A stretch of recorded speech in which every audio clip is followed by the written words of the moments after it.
What if everything I've known and believed about reality was only a fraction of what reality actually is? There was a deeper knowing and there was a deeper understanding of life and how to work with the laws of nature that many of us today are not aware of.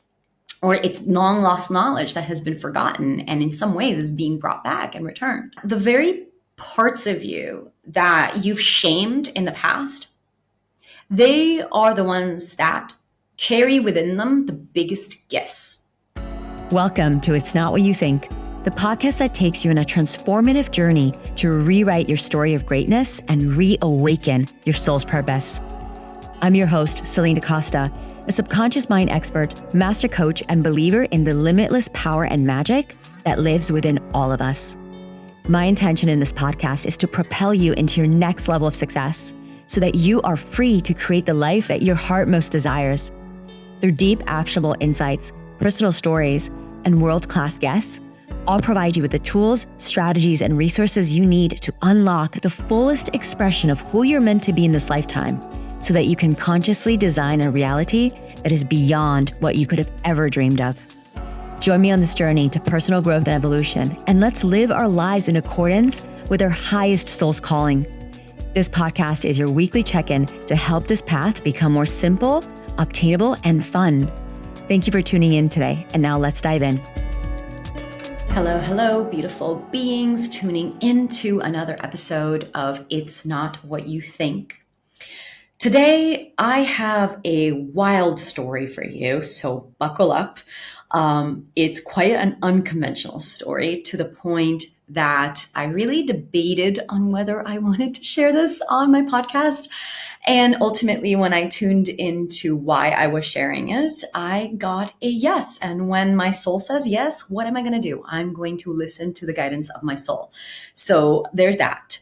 Now, as the title of this episode suggests, today I want to tell you a story about the time that I was accidentally on acid. Now, there's a few things that I want to disclaimer, just so we're clear before I dive into the story today. The first thing is that the story I'm about to share with you, as the title suggests, and as I've just shared, is about when my experience of accidentally being on acid.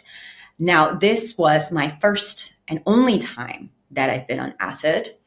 I have no problem with people who, are users of acid. I don't have an opinion with it, but one of the things that I really want to disclaimer right off the bat is that this episode is not in any way, shape, or form meant to promote the use of recreational mind-altering substances. I am not taking a stance on it. I am not encouraging you to take it. I am not promoting it or anything like that. But obviously the experience that I had with this recreational substance was really transformational. And I want to share with you the insights that I learned from that. So please know, whoever's listening, whether, if you don't approve of this, you're probably not even listening to this or it's something that you're curious about. Again, I don't want to, one of the things that's really important to me when I'm sharing these stories with my audience is that I don't want to filter what I'm saying or hold back on the truth of what I want to share or on my authenticity out of fear of what people are going to say or what people are going to think. And that's why I want to disclaimer this right away. If you have a big problem with people using mind-altering substances, then it's really best that you press pause right now and just forget about the rest of this episode. But if you're willing to come in with an open mind and understand that the intention of this episode is really to share a profound experience that I had around myself and what I uncovering a part of myself that I didn't know. And it's got nothing to do with like the actual substance that was being used, then come on in, let's open this up because it is a very non-conventional conversation that I want to have. So now that disclaimer is out of the way, I love to dive into the story. So just to take you back to, what the story was, let's set the scene, which is now, this happened in December of 2021. Just for context, I am recording this podcast episode. It is July 2023, so almost 2 years ago. And I've had plenty of time to integrate the experience. And one of the reasons why I feel so important to share this with you is because of the profound effect that single experience had on me. Still today, even almost 2 years later, it's something that I can point my finger to and say, wow, that massively changed my life. And so during this time, I was in a beautiful tropical location. It was actually close to New Year's. I believe it was the 30th of December. Yes, because it was the day before New Year's Eve. And I was with my former partner. And we had decided, he had this idea of, hey, what if we, have like an acid trip, right? And I said, okay, I've never tried this before. I was a little hesitant about it. I didn't know much about the substance, but I was like, okay, I mean, let's talk about it, and maybe let's do it like New Year's Eve or something like that. So we didn't have a specific date that we were going to take it, or we didn't make like a concrete plan. And so we just left it at that, and I had left it at that and didn't think about it anymore. This was about the week before we arrived to this beautiful resort in the middle of nature. And so, I had these hesitations, but I kind of like out of sight, out of mind, forgot about it. So fast forwarding to the morning of December 30th, I remember I was in the hotel room and my former partner said to me, hey, let's go have breakfast out in the terrace. We were, again, in this beautiful resort with an amazing view of nature, just gorgeous, gorgeous place. And I thought, okay, why not? Let's go, and I'll wake up. Let's go have breakfast. And so I was getting ready. I was showering, getting ready for the day. And he was waiting. So he said, I'm going to go ahead and have breakfast, and I'll wait. I'll order for us, and I'll wait for you in the terrace. So there I am in the bathroom, and I get ready. I'm getting my clothes on and getting everything to go, and then as I'm about to leave the hotel room, I remember thinking, oh my gosh, I am so thirsty. I really would like to have some water. And I scan the room and I see a water bottle on the couch. And so I go and naturally pick up the water bottle and just chug about 3/4 of that water bottle because I'm so thirsty. Now, this is an important detail. Some of you are going to know exactly what's happening. Some of you are not. And if so, hold on, wait for the punchline because it's coming. So I drink this water, I leave the room, and I go meet my former partner for our breakfast. So now we're having breakfast. Everything's going well. And we have this idea of, hey, the night before, we had started watching the new Matrix movie, Matrix reboot, or I don't remember the exact name, but I had fallen asleep halfway or most way through the movie. It was a very long movie, and I passed out. And so we had this idea of, hey, let's finish the movie here and now and watch the last 40 or so minutes of this movie. So he takes out the movie on his phone, and we're just sitting there, imagine we're on this beautiful terrace overlooking nature. And he takes out his phone, and on his phone, we're watching the last 40 or so minutes of The Matrix. And as I am watching The Matrix, I remember just being extremely involved. I mean, I love this movie. It's one of my favorite movie series of all time. And I was just so into the conclusion of this movie. And I'm watching The Matrix, and for those of you who are not familiar with The Matrix, it's a wild movie around a dystopian future where AI and machines have taken over humanity, and now humanity is trying to fight back and preserve its species. And there's an entire, the concept of the Matrix is that our reality is in a virtual simulation, and we're not actually experiencing reality, but rather human beings are being harnessed for their energy, and we're actually all like these bodies in these pods, and the machine world has taken over. AI has taken over, and AI is essentially harnessing human energy for its own energy, and human beings are being put in this virtual simulation where we are basically living out what we think life is, but actually we're just being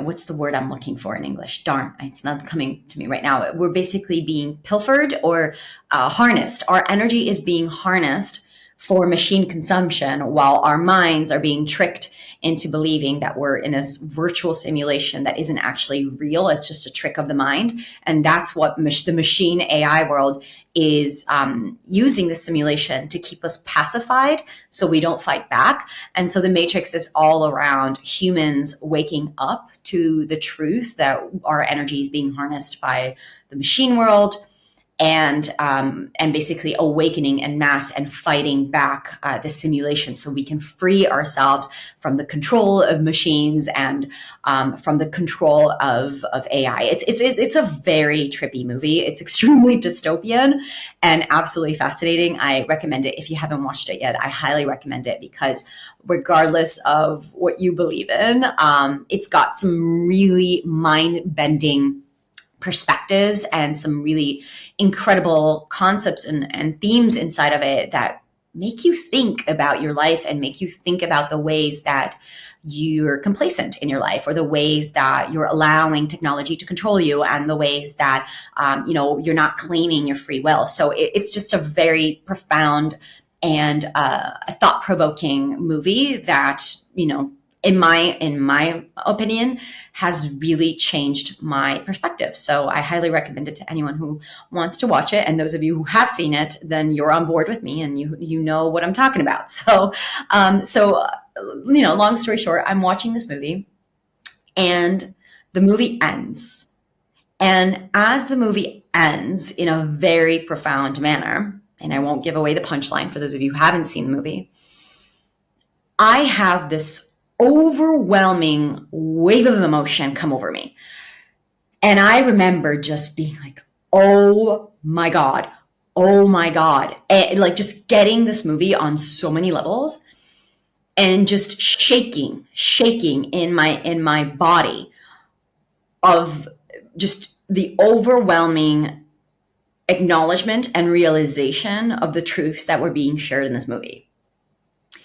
And as he puts his phone away, I look up and, I'm looking around at nature, at this beautiful landscapes that I'm seeing. And something comes over me, because as I'm looking around at the trees, at the wooden table in front of me, at the plates of food that we've just completed, it's like all of life slowed down. And I remember specifically there was a bee that flew in front of me. And it was this slow motion experience where I could see the bee flapping its wings, and I could hear that zzz sound. And it was so slow. And I could see the bee flying in front of me. And as it was flying, it was like parting the air. So I could see the air molecules parting to make way for the mass that was this bee that was essentially knife on butter, like cutting through the air, and thinking to myself, oh my God, I see the simulation. And having this moment of just life slowing down, and this distinct feeling and seeing of the molecules around me, and really recognizing by the laws of physics, every single material thing that we are and see around us is vibrating. Like nothing is actually still. When you look at an atom, First of all, an atom is made of 99.799999999. It's always such a brain twister when I'm saying this, of energy. And it's actually 0.0000001% mass.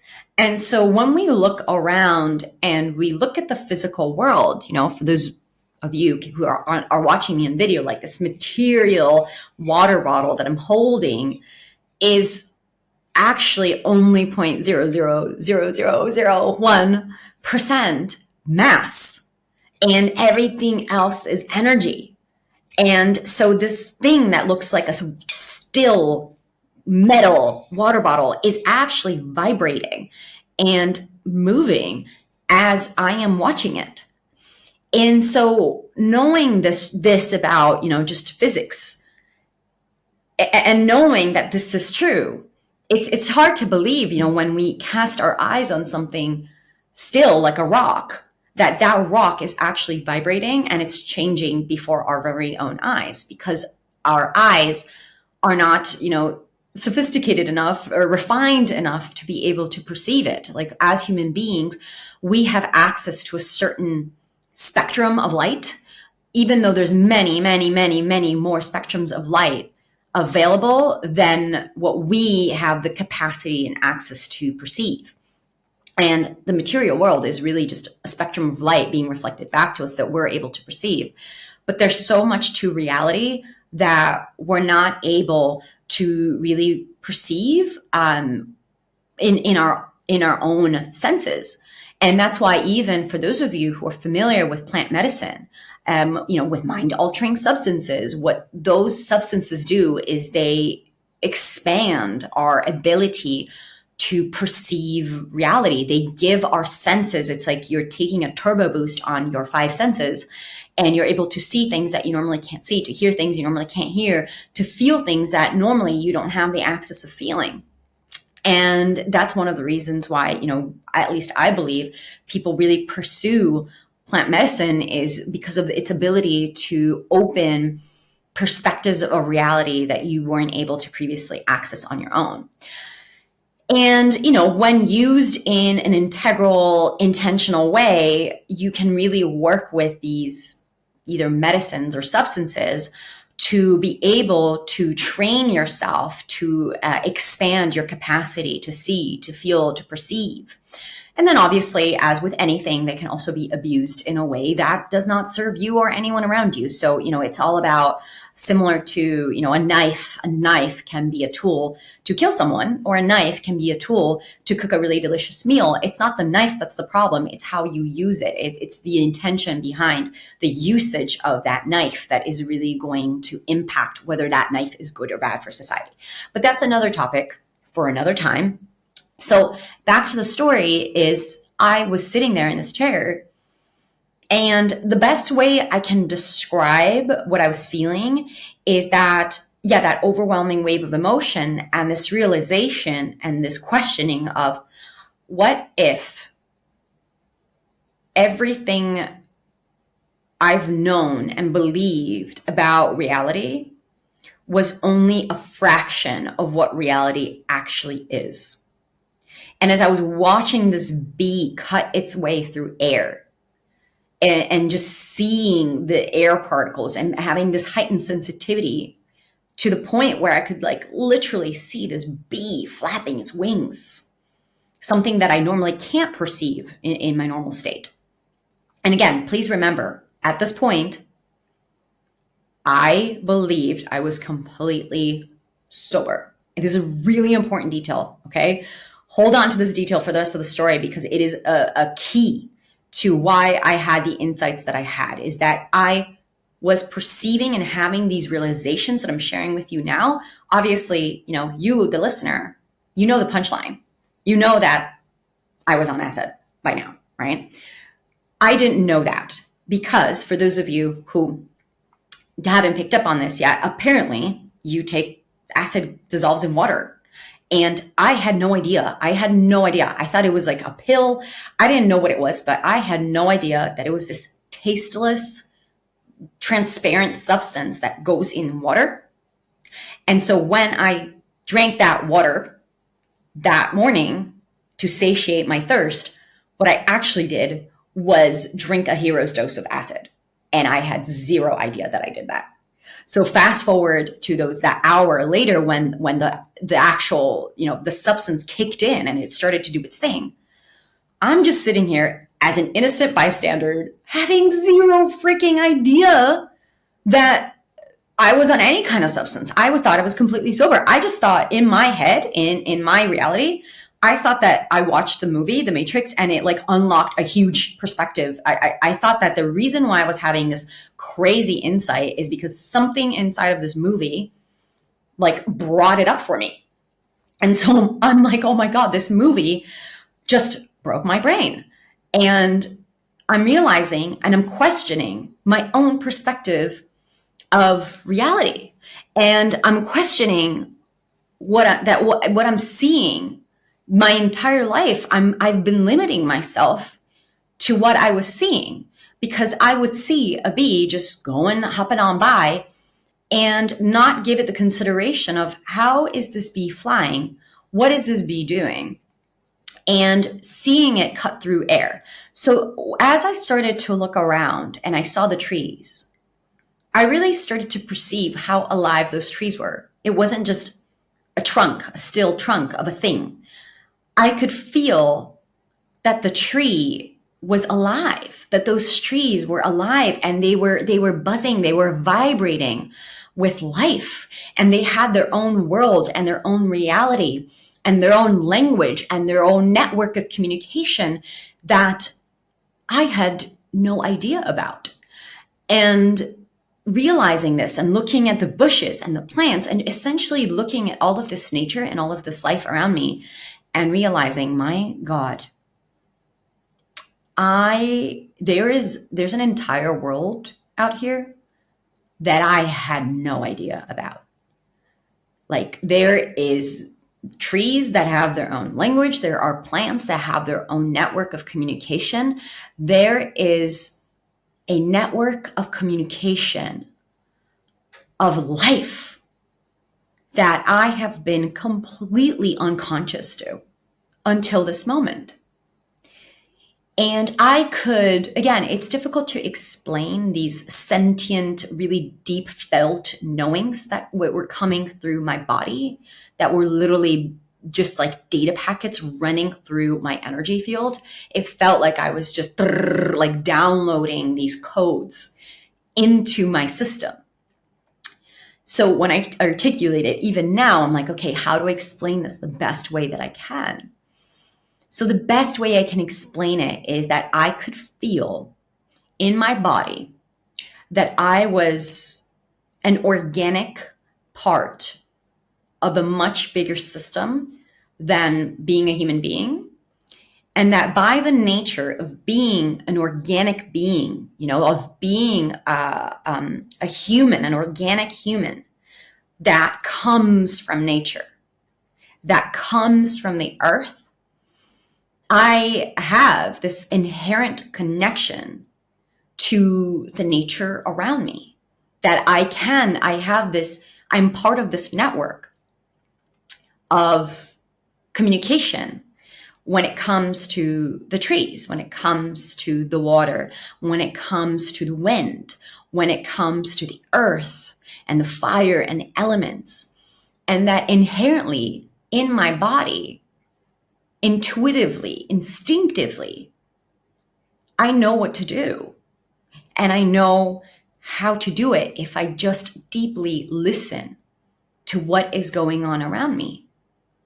And so as the wind was blowing against my face, I could feel that so intimately. And as the trees were swaying and the bee was going and picking up its pollen, I had this deep insight into the vast network that is life that communicates with it, that when the wind blows, it blows the pollen in a certain direction, and the bee just knows which flower to land on in order to take the pollen that it needs. And the bee just knows that with this pollen, it's going to go back to its hive and it's going to plant this pollen in a space where the other, worker bees are going to use it to create a system that is going to feed the worker bees that are going to eventually go back to the queen bee so that she can lay eggs to sustain the bee population. And that as that's happening, the tree intelligently knows when it's meant to drop a fruit, and it knows when it's meant to grow a new fruit, and that fruit drops onto the ground, and then a squirrel comes along and takes the fruit, and it knows that this fruit is ripe, and it knows that that fruit is not ripe. And just this inner knowing that we have when we are just plugged into the frequency of nature. We don't have to think about things. There's no instruction manual for the squirrel to read to know what the ripe fruit is and what the ripe fruit is not. There is no school that this bee needs to go to know how to identify which flower has the pollen. There is no course that this tree is taking to know when it's meant to be releasing the fruit. And so what really awakened within me was the extent through which we have this entire database of knowing inside of us as human beings, and the extent through which the mind creates its own reality that is completely separate from the actual reality of nature, and nature knowing everything being connected. And it really makes me think as well. I do a lot of studying around the indigenous cultures, and through my mentorships and my teachers, they carry a lot of lineages and ancient wisdom around how things used to be thousands of years ago. And I feel so privileged to be able to study at the feet of these incredible teachers that carry this knowledge. And from my understanding, 10,000 years ago, 15,000 years ago, when the pyramids in Egypt were being erected, when Machu Picchu was being built, they didn't have a chat GTP AI box to ask the questions to. They didn't have a library where they had all these books, or the internet, Google, how do you build a giant pyramid? That knowledge had to come from somewhere. That knowing of this is how we lay the bricks one by one. This is how we build these incredible energy centers, these energy generators around the planet that to this day, modern day humanity has no freaking idea how they did it. Well, I'm not surprised when we live in such a mentally based world and reality. And how did they do it? And again, I'm not sitting here saying I have the answer, but the contemplation was, well, clearly they knew, and they knew from somewhere. So where did that somewhere come from? And, this episode's not to answer that, but it's just to pose the question of, there was a deeper knowing, and there was a deeper understanding of life and how to work with the laws of nature that many of us today are not aware of. Or it's long lost knowledge that has been forgotten, and in some ways is being brought back and returned. And so as I was having these incredible insights, and just this realization came of, wow, we create so much with the mind, with the mental body, that actually limits us from being able to see and perceive the other 99.99999% of reality that is all around us, and this deeper collective intelligence that moves, because life is intelligent. And because life is intelligent, our bodies are intelligent. Our bodies have their own intelligence that is greater than, I would argue, and in many ways independent of the mind, because the mind is what creates material things. And the mind is also where our belief systems are, which by nature, a belief system is limiting. We are limited by our own minds. And don't get me wrong, because our minds do incredible things. We build buildings from our minds. We build technological wonders. We have computers. I'm able to share this message with you because of the power of our minds. But what really came through for me when everything was falling apart is how much of reality actually is a simulation. How much of our day to day is actually driven by our mental body. You wake up in the morning and you start thinking about your problems. You start thinking about the things you need to do today, about the things that you need to fix. Oh, I need to go to this meeting. I need to drive to work. I need to wake up, brush my teeth, make breakfast for me, my children, feed my dog, get into a car, get into this box, drive from one box to the other box, get to the office, and then do, work. And then so that I can make money, so that I can, have these things like feeding myself and taking care, paying my rent, paying my electricity.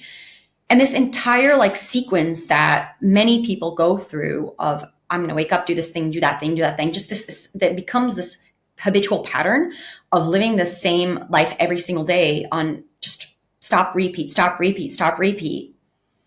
When there was a time where we got our food, we didn't have to pay for our food because we would grow food and nature would provide us with food. And then we would build houses and which would then, crumble back and be rebuilt through our use of nature. And there was this sense of reciprocity that existed between humankind and nature, what we would give and receive and give and receive. And it was all in balance. And now it's just this thought of, my God, I feel like I'm in a box. And I feel like everything is just so controlled and so methodologically planned out. And as long as I participate in the rules of this box, I will be fine in the collective. But the moment I dare to try to step outside of the rules of this box, I will not be fine, but actually I would be in harmony with nature and I would be in harmony with the greater picture of life. So I share all of this because, this is something that was I don't even know, from my understanding when I was sharing with my partner, this my former partner, this entire thing that I'm describing happened in the span of an hour or something like that.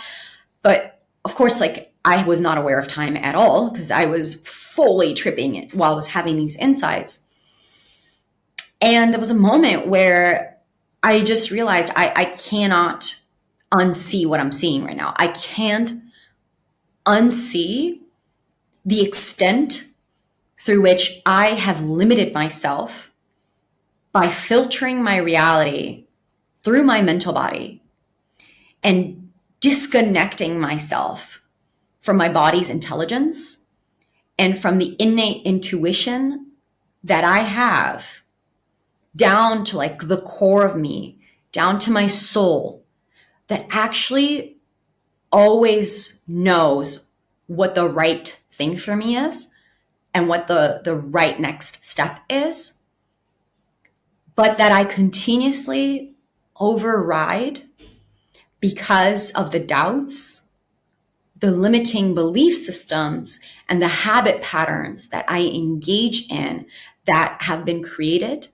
in my mental body and reinforced by my mind and by the collective system that I'm participating in, which is very much about the mind being the ruler, when actually my mind is not meant to be in control of my life, but rather it's meant to be in service to my soul's calling and to my soul's guidance.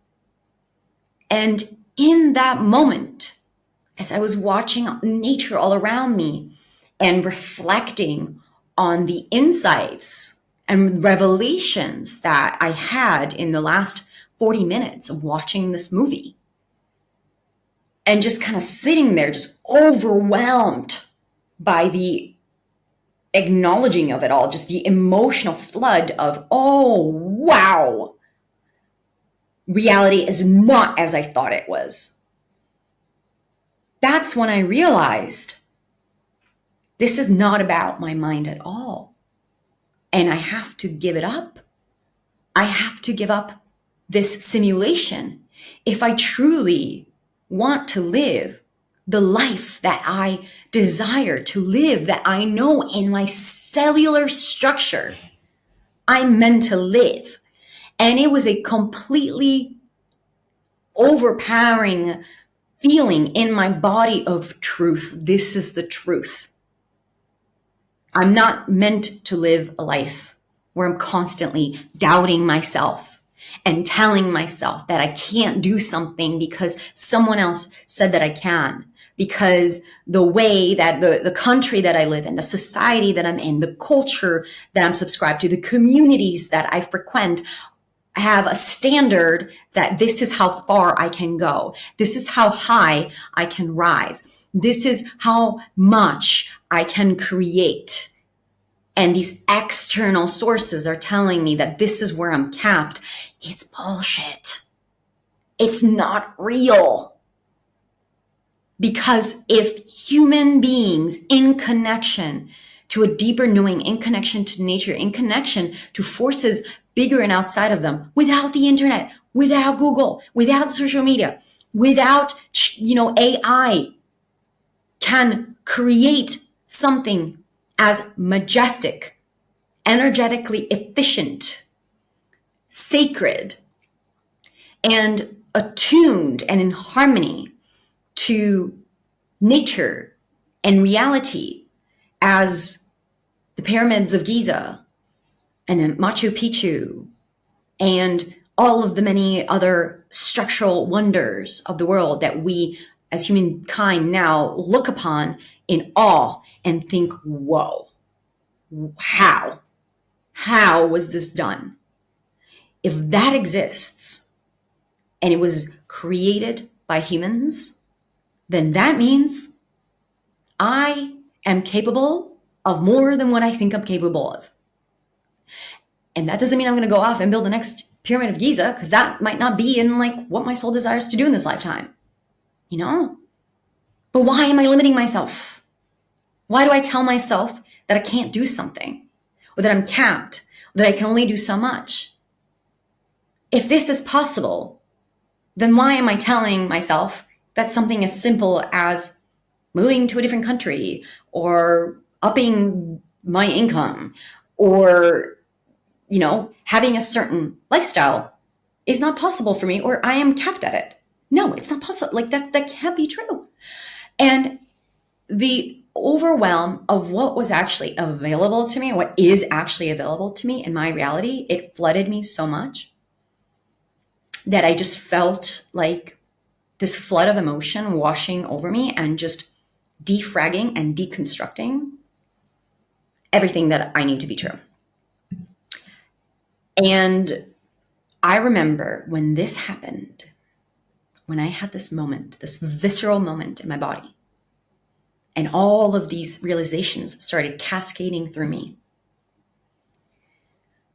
I turned to my former partner and completely calm, completely in my center, I turned to him and I said, I think I'm having a psychotic breakdown. And to this day, I remember the surprise in his eyes, which we later discussed, just the surprise of, wow, you're very calm about this. It wasn't a freak out. It wasn't a meltdown. It was just this realization, just like, I think I'm having a psychotic breakdown.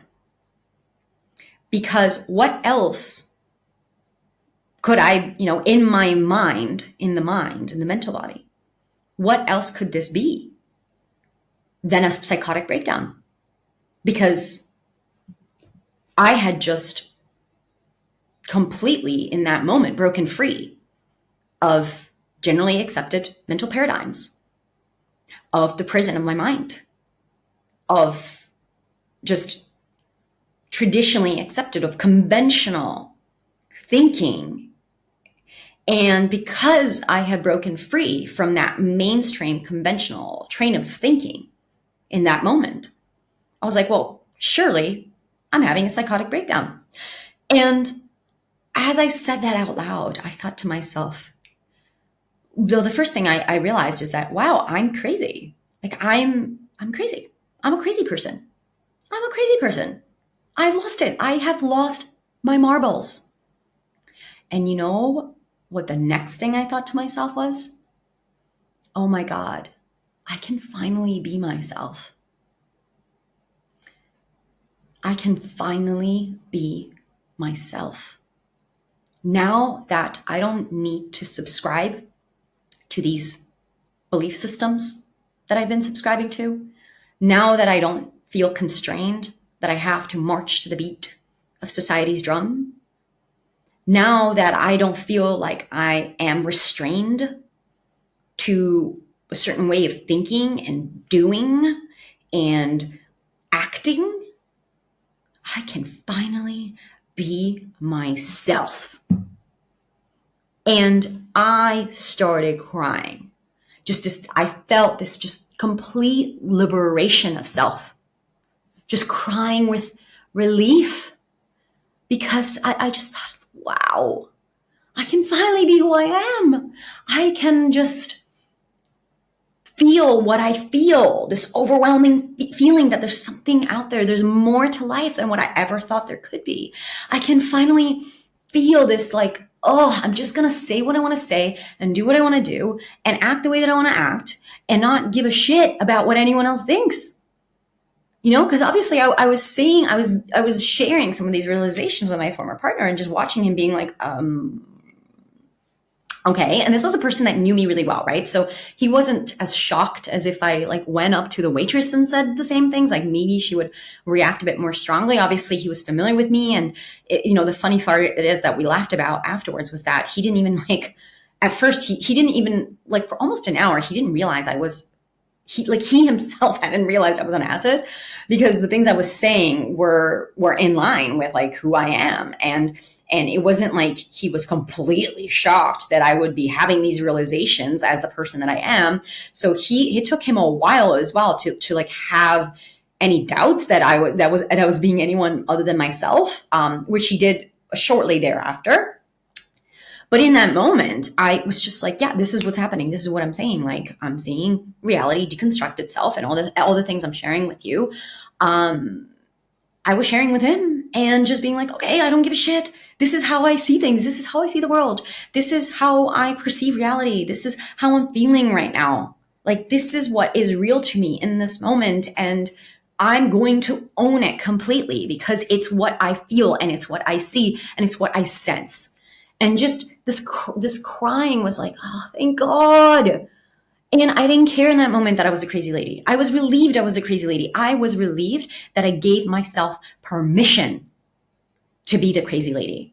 Because all of these things were things that I had thought secretly, were things that I had considered silently, were things that I had kept inside and not share with others because I was too afraid of what someone might think about me, of being labeled as a crazy psychotic person.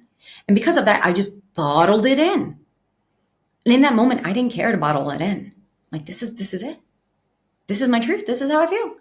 And to just be able to, speak it out loud was freedom. To be able to think it out loud, to be able to reflect it out loud, felt like total freedom. And so this feeling of relief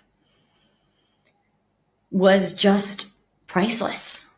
And remember, at this point, still thought I was sober. Like there was I just thought this was happening to me like any other day. It's any other Tuesday. And a few minutes after that, I think, I got up to go to the bathroom. I was walking back to the bathroom, just being like, wow, it's kind of hard to walk right now. This is not normal. This doesn't feel right. Something's really off because making my way back from the bathroom to the table was exceptionally hard. And my former partner's watching me and I'm kind of like slowly walking back to the chair, just wide-eyed and just lost and a bit disoriented. And you remember him, like, finally something clicked. And he looked at me, and he like, the light bulb went on, and he said, Celine, did you by any chance drink the water that was on the couch? And I said, yeah. Why? And he's like, oh my God. And I just remember him putting his hands over his face. And I'm like, what? And he looks at me and he says, you're on acid. And in that moment, just the shock that I felt, it was like someone had splashed a bucket of cold water on my face. And in that moment, when I realized that, I like recognized, oh my God, I am on acid. The first emotion that flooded my body was disappointment. I was so disappointed. And I remember saying immediately, what came out of my mouth was something along the lines of, oh my God, you mean this isn't who I really am? And just being in shock, being disappointed that that the reality of the experience that I was having was drug induced. And just being like, wait, no, because no, this can't be it. Because this is real. This is true to me. This feeling of being who I am and this feeling of liberation feels so real to me. It feels so real. It wasn't like I was having these feelings and thinking that something was wrong with me. When I was having these realizations that I share with you today, it felt like truth in my body. It resonated as, yes, this is it. This is what's true to me. And when I realized that there was a substance like altering my mind, which ironically, it was altering my mind. So it allowed me to get out of my mind. I lost it. I was like, oh my God, I can't believe it. And I'm being like on the trip, like, and realizing that there was something in me. It was such a meta moment of realizing, okay, I'm currently on acid, but I also know that what I'm seeing is true to me. And this feeling of liberation is the truth. Following that trip, I couldn't unsee or forget the hyper presence and the unapologetic feeling of this is who I am, and I don't care who thinks I'm nuts for it. It was so real. And I in that moment, because I think, if I knew that I was on acid, maybe I would have had that experience and then forgotten about it because it's like, yeah, whatever, I was on acid. But because I thought I was sober, I had this very visceral experience of opening up access to a part of me that owned myself completely. And in that moment, I recognized a blind spot, which is I didn't realize how much I'd been unconsciously monitoring my quirkiness, my intuitive side, and, my, like wisdom and that inner knowing that I had inside of me out of fear that people might think I was crazy. And we all have our fears, and almost always, most of our fears and belief systems and hesitations and systems that we've created to hide ourselves, to doubt ourselves, to keep ourselves small, they stem from our childhood upbringing. They stem from those unresolved traumas that we have that we never came to terms with. And the belief systems that we unconsciously accepted and surrendered to since we were children, those instances where we were being taught by our parents or our teachers or our peers that we weren't enough, that people wouldn't be able to accept us for who we are, and that we had to become a certain person in order for us to be accepted. I know this is something that so many of us, most of us go through to some extent. And as we grow from being children, conditioned children, and we grow into adulthood and pursue our dreams, these fears that that we accepted unconsciously as being the truth, they cloud our filter of reality, and they inhibit us from doing what we really need to do and from being who we really need to be to live life on our terms. So my acid trip gave me this permission to unleash that weird, intuitive, out of the box part of me in a bigger way than I ever had before. And this really opened up a profound inquiry within me of what happens if I start living my life from the space. What happens if I start to recognize and spot all the ways that I'm hiding myself and muffling myself and just kind of, making myself smaller than I am, and not saying the thing that I want to say, and not expressing myself in the way that I want to express myself, and not sharing what I want to share out of fear that I'm going to get shut down or told that I'm crazy or that I'm weird or that I'm not enough. What happens if I give myself permission to say and to be and to sense the thing anyways? And from that space, I started to express myself. And I'm still peeling back layers. To this day, I'm still like, oh my God, I'm hiding myself here. I'm holding back here. But even, to be honest, this podcast is a result. It actually was inspired by this trip as well, of being like, well, what if I just start talking about this stuff on a freaking podcast and just putting myself out there, putting my heart out there, putting this part of me that maybe thinks unconventionally out there. And I know that some of you listening might be triggered by what I'm saying and might be like, oh, you shouldn't be saying this. I can't believe you're talking about a drug trip, blah, blah, blah, blah. Like, yeah, I'm going to get some hate for this. And there's also people who are listening to this that are thinking, holy, whoa, never thought about it this way. What if I stop hiding a little bit more too today? And for the people that I can impact, for the people that I can share and express my truth with, that as a result, it can inspire you or awaken something in you or remind you of your own power and remind you of your own voice and who you are and the ways that you're hiding and the ways that you actually get to overcome that and express yourself authentically in this lifetime. If even one of you listens to this and is inspired to listen to your soul as a result of this conversation, then it's worth it to me.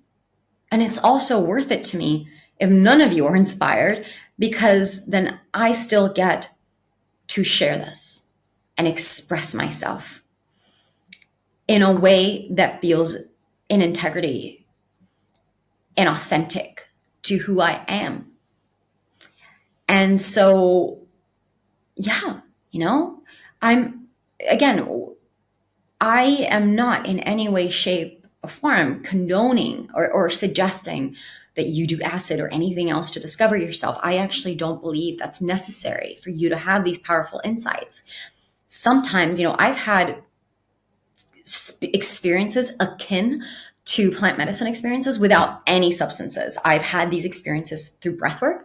I've had these experiences sitting with really powerful shamans in different areas of the world. I've had these powerful experiences being very present with people who really embody and know what they're talking about and are able to activate this remembering in me just from them speaking their truth. I've had these realizations about life in many different ways, shapes, or forms. So that's, you don't need to take any kind of plant, mind altering substance to be able to come to these realizations yourself.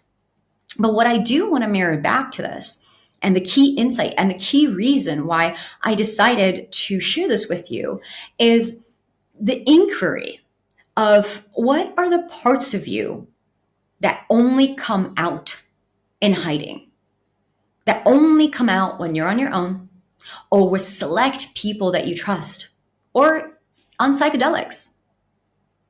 And this is what my offering for today's episode is, to think about, contemplate this. What are the parts of you that only come out in hiding? What are those parts? Because I know for me, I just shared one of those parts with you. That's a part of me that usually I only entertain in hiding, in solitude, in secret. And My other inquiry is, where are you not giving yourself permission to unhinge and be all of you? The weird, the quirky, the empath, the dork, whatever that is for you.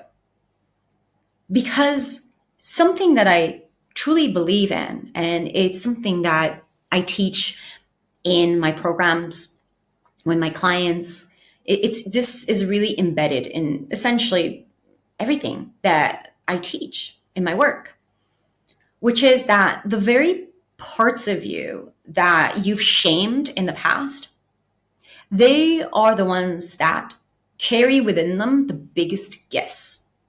Your treasure, when you're digging for your treasure, the treasure that is you, your gifts, your magic, what makes you unique, it's hidden in the parts of your story that you hide from, that you're ashamed of, that you're too afraid to look at. And when somebody comes to me and is working with me and they don't want to go there because it's too scary, because it's too fearful, I don't want to go there because they don't want to be judged, because they don't want to be alienated, isolated. They don't want to face these parts of themselves. They don't want to feel the pain. But when you're able to summon the courage and the tools and sometimes the guidance, because sometimes we need somebody to go in that scary place with us and hold that space for us and facilitate the process for us. But when you're going into these places and spaces of yourself, the shadowlands, what you'll find is that beyond that emotion, beyond that belief system that you were carrying about yourself and about why you're not worthy, about why you can't do the thing, about why something's wrong with you, something needs to be fixed. And when you release these prisons that you create for yourself through your mental body and release the emotional charge that's keeping that energy locked in, because emotion is energy in motion, and you let all of that go and you release it through your system, underneath that is an insight, is a realization, is an expansion of, oh, I thought this was because something was wrong with me. But actually, this is a unique gift that I bring to the table. I thought that the way I perceive the world is something I need to hide because it's unconventional, because it's out of the box, because it's not how most people see it.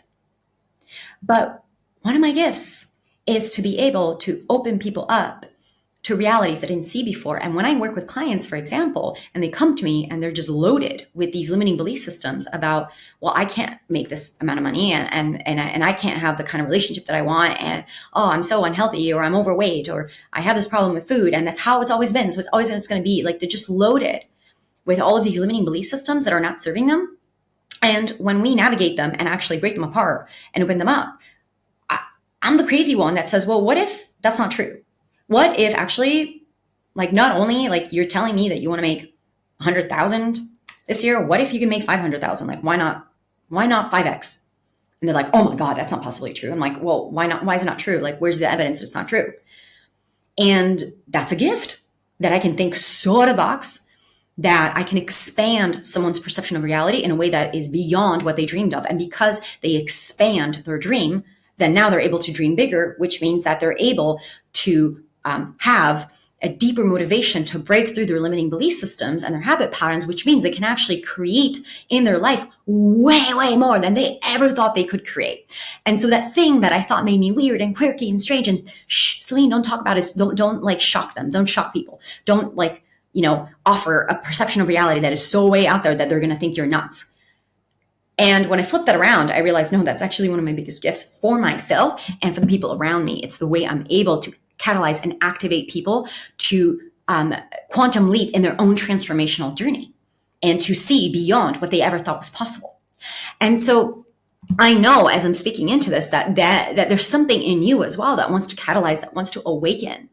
For me, it looked like further embracing my intuitive psychic side and creating more content like this that talks about energy, that talks about, being able to speak openly about my abilities to channel and to be connected to something that's way beyond me, and my sensitivity to energy, and my sensitivity to emotions, and to vibration and frequency, and just being more open about that instead of needing to feel like I am in the closet and I need to hide this and not talk to you about it. Why not?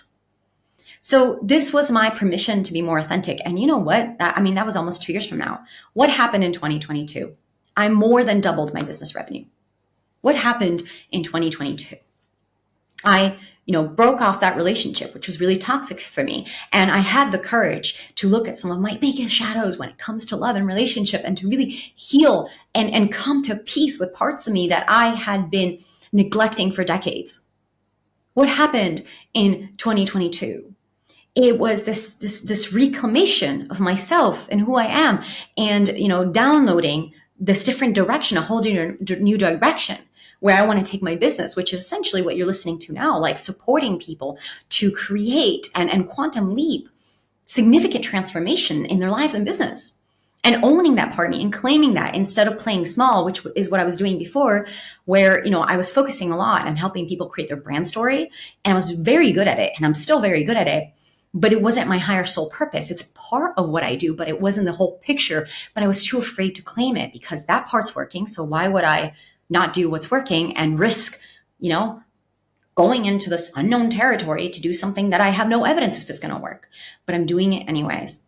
And so at the time of this recording, my life has changed a lot for the better since that trip, since that realization, since this understanding that I get to live a life in my full expression. And there's nothing more important to me than the quality of how I feel during the creative process that is building my life and my business. How I feel and who I am in the process is the most important to me. And I'm sure I'll create really incredible things in my lifetime, and I'll make tons of money, and I'll have impact, and I'll have influence on a lot of people. Like, I know I'm going to get all of that. But what's really most important to me is who I am and how I feel as I'm doing it. And what I'm not willing to be is somebody who hides from my truth. It's somebody who keeps myself small. It's somebody who tells myself bullshit stories about what I can or cannot do. And as long as I can hold the space for myself to know that I live in a limitless reality, that there's a quantum field full of unlimited possibilities, and so long as I do the work to align myself with the high vibrating frequency that is a match for that high vibrating potentiality that's out there for me, that exists in the now, and so long as I'm showing up and aligning my frequency to that reality is mine to claim. That reality is mine to claim. We live in a world of unlimited potentiality, beyond anything that our mind could ever imagine. And our work is to recognize that and claim that, and to learn how to work with, not against, but work with our mind, so that our mind stops controlling our life. Because the result of our mind controlling our life is that we're going to live within the paradigm of our limiting belief systems, of our habit patterns, and of what we think is possible for us, which pales in comparison to us coming into our body, getting into alignment with our mind, with our emotions, with our physical body and our spirit, and allowing this team to work together in alignment. And to allow the soul to be the one that leads, your intuition to be the one that speaks, and the mind serves the soul to create in physical reality what you're dreaming into being. And when you start to operate from that space, life gets better. It flows. You are in harmony with life itself.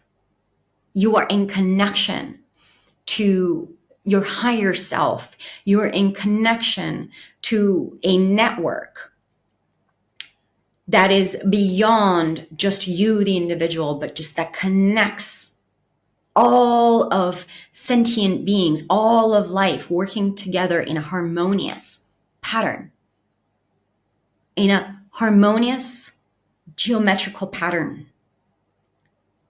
And when you're operating from that space, there is a different set of laws that are not man-made and therefore not limiting. Man-made laws are limiting. But natural laws is just you being in harmony and in sync with reality. And so when you start to understand that there's certain ways that this operate, like the laws of reciprocity, you give and you receive in perfect harmony. The laws of polarity, there's certain, the gravity is a law, a natural law. And again, this is probably its own episode, so I don't want to go too deep into this. But when you start to operate in sync to your soul that is connected to all of life, life starts to run smoother for you. And from that space, you engage the mind to create in physical reality. So, with all of that said, there is more to life. And I am a student, right? I'm sharing this not from a space of like, listen to me, because I know it all, but from just my experience of what I've tasted and what I'm going to continue to explore and develop within myself. So if this can be anything for you, I hope that, my invitation is that you can find the courage to embrace your intuitive psychic side more openly.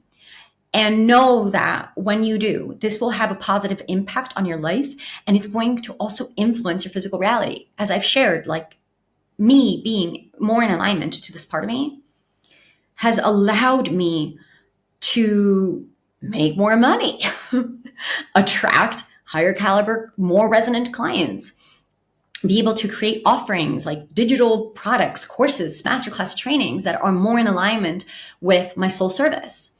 It's allowed me to do many, many things that feel better, feel more in alignment than I could possibly have been in 2 years ago, or even imagined I would have been in today, 2 years ago. So embrace your true nature and really reflect on who your authentic self is and what are the parts of yourself that you're holding back and why are you holding them back and what is it going to take for you to come forward and just own yourself unapologetically. So this definitely needs some introspection. So that is what I wanted to share with you today. And for those of you who are interested in going deeper into this journey and really exploring this part of you, a reminder of this is that my offering, I have a gorgeous container. It's called The Journey. It is a 12-month self-led pathway where you have access for this 12-month container. You have access to my entire body of work, which looks like all my courses, my trainings, my master classes, my guided meditations, my guest expert trainings. So you have this access to this treasure chest of tools and methodologies and frameworks that I use to support my clients to create really profound transformations in different areas of their life, including how to create a brand that is in alignment to your soul and is going to attract your ideal client and really position you as an expert in your field. How to create a soul-led business that is structured and created in a way that is in alignment to you. Like, how do you actually build your business and operate your business from a space that is going to create the money and the success that you desire, but it's going to be in alignment to your constitution as a human being, to how you operate. And also, how do you create a lifestyle? There's an entire life design course in there of how do you create a lifestyle that is nurturing you, that you love waking up to every day. How do you design your life so that is in harmony to your business, that is in harmony to your brand, so that you're living a holistic life that is balanced and a full expression of your soul? And then there's other pieces in there, like how do you heal your money mindset so you can create this kind of money that you want to create in this lifetime in a way that resonates with you? How do you, create a connection to your soul. For those of you who are listening, being like, okay, it sounds great. How do I listen to my soul though? Like, how do I do it? The answers are in there as well. So in this 12-month container, you have access to a pathway that I have designed to really support you to go from a place of, I'm not really sure how to navigate this. I don't have the tools. I don't have the methodologies. How do I create this big transformation in my life? To actually, I have a pathway. It's a repeatable, tried and tested system that I can implement in my life and in my business to create these transformations that I want to create, to take my dreams and actualize them into physical reality faster. So that is going to be a really powerful container for you. And it also includes a live component, which looks like live Q&As with me in a group setting every quarter. I also have some incredible guest experts come in, teach you live, answer your questions live, as well as live masterclasses that I'm running every quarter, where you can also have another chance to ask me your questions and receive training from me live. So for those of you who are interested, I invite you to check this out. The link is in the show notes. It is called The Journey, and you will have access to not only my entire body of work, but the next 12 months, we get to walk the journey together. So anything I'm creating in the next 12 months, you are going to have access to. So highly recommend this for you if you're looking for an accountability system, if you're looking to receive support from myself, from your peers, and to really learn what it looks like to create faster transformation in your life, and to be able to receive a support system so you're not getting lost, distracted along the way, and basically dragging out the change that you want to affect in your life. We don't want to drag it out any longer than it needs to be, right? So when you learn the how, implementing it becomes much faster and much more graceful as well. So anyways, that is what I wanted to share today. As always, if there's anything I've shared with you today that really resonates with you, please take a screenshot and share with me and tag me on social media. I would love to hear from you. I would love to hear what touched you in this episode and what felt like was really important to you. And that's it from me today. So I will see you in the next episode. Thank you, beautiful humans, for tuning into today's episode of It's Not What You Think. If you loved what you received today, make sure to subscribe so that you don't miss out on future episodes, and leave us a review on Apple Podcasts, as it helps us reach even more amazing listeners like you. If we aren't already connected on social media, come receive even more tips and inspiration by following me on Instagram at Celine DaCosta, or visiting my website at celinedacosta.com. After listening to this episode, I invite you to take a few moments to reflect. What stood out to you? What were your key takeaways or breakthroughs? And if there was one action step that you could take from this, what would it be? Thank you again for joining me on this journey. I'm sending you so much love, and I can't wait to connect in the next episode. Until then, keep sharing your unique gifts and living out your most magical life.